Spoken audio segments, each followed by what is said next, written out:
In Season of Discovery Phase 2, profession levels are rising from 150 to 225, which allows us to gather various new herbs throughout Azeroth. But in this video I'm telling you there is a way to get this skill up to level 235 and all the way up to 250 with a couple of things. First I'm gonna go through the herbs and how to improve your skill to gather some which are unreachable by the base level cap 225, and then we're gonna go through the ones which are probably good money makers and why. The base level 225 allows us to gather Fade Leaf, Goldthorn, Catcar's Whisker, Winterspite, Firebloom, Purple Lotus, including Wildwine, and Arthur's Tears. It is important to note that with Glove Enchantment plus 5 more Herbalism, you get the skill level to gather also Sungrass, which requires 230. This enchanting recipe is dropped from a couple of mobs in Swamp of Sorrows, and farming this recipe can be a decent farm on its own right in the beginning, but the market will probably drop down quite fast.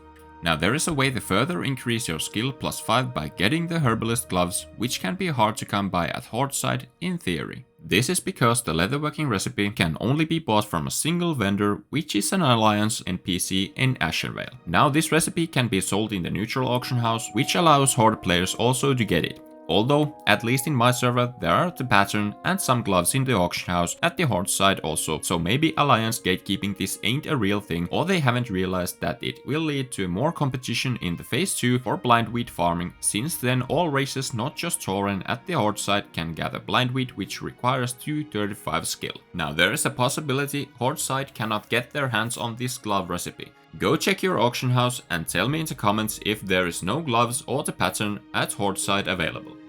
Also, we're talking about the Season of Discovery, and Blizzard can counter this by adding the recipe to a Horde NPC. By the way, cloth users cannot use these gloves, so you need to be able to wear at least leather. Now to further elaborate in increasing your Herbalism skill, Tauren Racial Cultivation increases your skill a whopping plus 15, so you can technically reach a skill level 245 with enchantment included. This allows you to gather Ghost Mushroom.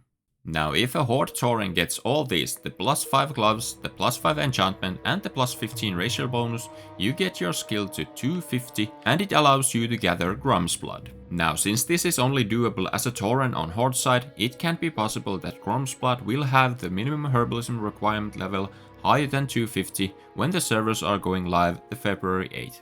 If Grum's Blood remains as it is now, there will be people or bots packing their bags with Grum's Blood for the future phases. I kinda hope this won't happen and Blizzard makes pre-action to prevent this for server economy reasons.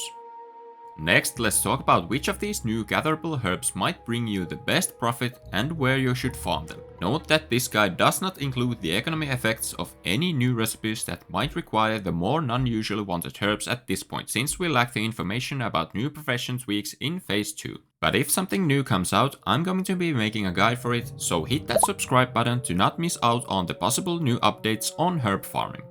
And right when I had finished this guide, there was news about the phase 2 release which revealed at least one item that needs herbs to be crafted. This comes in a form of minor rejuvenation potion, as it is used as a regent for mildly irradiated rejuvenation potion, and this looks pretty sick for a DPS and PvP perspective. Now minor reju potion needs 2 mage royals and 1 peace bloom, and they're pretty easy to farm and there are loads of them in the market, so I don't think this will affect their price that much or make them so much better to focus farm on. We don't know what is great of Tainted Gnidine, or frankly anything more about new professional items, so you kinda need to be on the lookout for the new opportunities what comes to herb farming.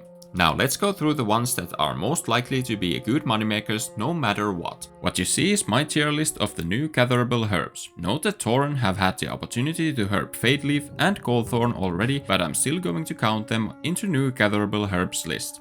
Firstly, in S tier we have Winterspite, since it's mainly needed for Frost Protection Potion and Frost Oil, which all characters will want at least one, since it's needed for the quest to get the nifty Stopwatch trinket. And Frost Oil is also good for melee in PvP.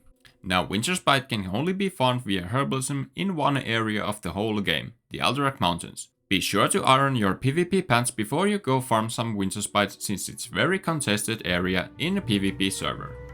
The second in S tier is Catcar's Whiskers, since they are needed for the just mentioned Frost Oil, as well as for Superior Healing Potion and Greater Mana Potion. Why it's only second in S tier order is because Winterspite farming is very limited and thus probably less on the market. I recommend you farm Catcar's Whiskers in STV, Feralas, Arthi Highlands, Dustwallow Marsh, Swamp of Sorrows or Alterac Mountains. Slightly below S tier we have the first A tier herb, Goldthorn. Goldthorn is needed in many good elixirs and potions, but only in the quantities of 1 per each. Although Frost Protection Potion, Elixir of Agility and Greater Mana Potion are probably going to make it a very wanted herb now and also in Phase 3. Goldthorn is a very common herb and you can farm it in the most areas in Phase 2. Next up in A tier is Sungrass, because it is a regent for crafting superior healing potions and Herbalism enchantment, which are probably in high demand for the first few weeks of Phase 2. It is also a valuable herb for the future phases.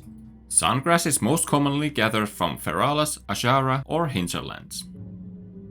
What comes to B and C tier herbs, I'm not going to focus too much where to farm them, and I'm gonna go through them a bit faster since in my opinion they provide less value overall in Phase 2. First we have Fade Leaf, since there are already a bunch of them in the market, but the usability of this herb is going to be always pretty standard from now on. This is mainly because rogues need it for blind and people will want invisibility potions since they have some situational uses. Next we have Purple Lotus, which is not that good for itself, but the probability to also gather wild wine at the same time rises its value as a herb node a bit. And with that we can easily get to discuss about wild wine. I have kinda mixed feelings about wild wine. I have left it in the B tier because it's quite rare drop from Purple Lotus gathering, and therefore it's not a farm you can really focus on that well, at least in this level, because it's gathered from zones that are a bit high level. Although we must keep in mind that a single wild wine has probably high value since it's used for wild wine potions and Dreamweave tailoring recipes. I'm kinda tempted to bring wild wine up to A tier, but the fact that it's kinda hard to farm doesn't encourage me, at least for now, to do it. Surely if a single wild wine will go up to like 10 to 20 G each, then it's probably worth it to take some time to farm Purple Lotus, so check your auction house regularly for this. In C tier we have Firebloom and Arthas Tears. Firebloom has no clear good use in this phase, but it will be a good farm for the future phases since it's used in Wizard Oils and Elixir of Greater Firepower.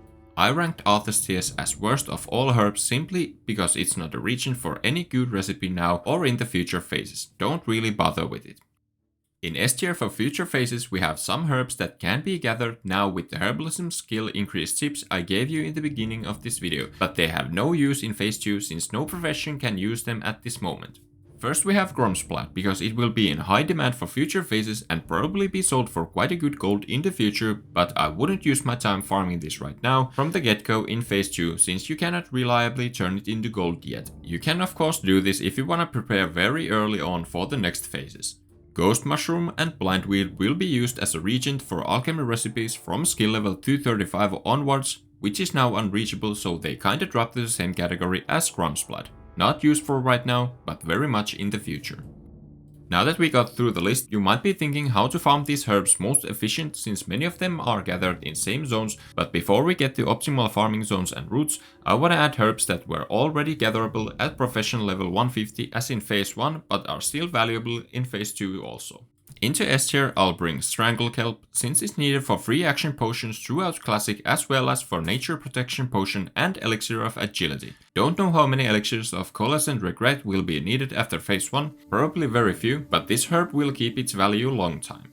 Into A tier I'll bring Swift Thistle mainly because of Thistle Tea. You can only acquire Swift Thistle by gathering Mage Royal or Briarthorn, and I believe their prices will only go up from now on since players are running in zones that have no Mage Royal or Briarthorn spawns. Next, King's Blood is needed for Great Rage Potions, Herbalist Gloves, and Elixir of Firepower, which is still probably the best elixir at least for fire spellcasters in Phase 2. Third one in A tier is Life Root, since it's needed for Nature Protection Potion and Mighty Troll's Blood Potion, which are okay for solo content and for tanks. How needed the Nature Protection Potions are remains to be seen. In B tier I think is Wild Steel Bloom. It's used probably for Elixir of Fortitude and lesser invisibility potions, but I don't think their use is that high. Lastly in C tier in my opinion is Bruiseweed, since it's only used for Mighty Troll's Blood Potion and only one of them in each potion, so it's not that needed.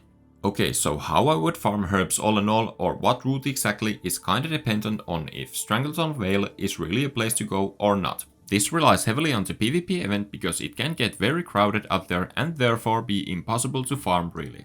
Now if STV is out of the question, next I would check out Alderac Mountains, especially the Winterspite area, then Arati Highlands, then Dustwallow Marsh and Swamp of Sorrows, but they are all questing zones so they are probably hard to herb unless you are ahead of the curve or way behind it. Other good areas are probably Feralas and Hinterlands, although the hostile NPC level in there is about 5 to 10 levels higher than your level 40, but at least there are probably less other players. Now that's it for my guide and tier list about herbs in Phase 2. Leave a comment what you think of it, and hit that like and subscribe button if you wanna see more Season of Discovery videos like my Warlock solo dungeon series. See you again next time, peace!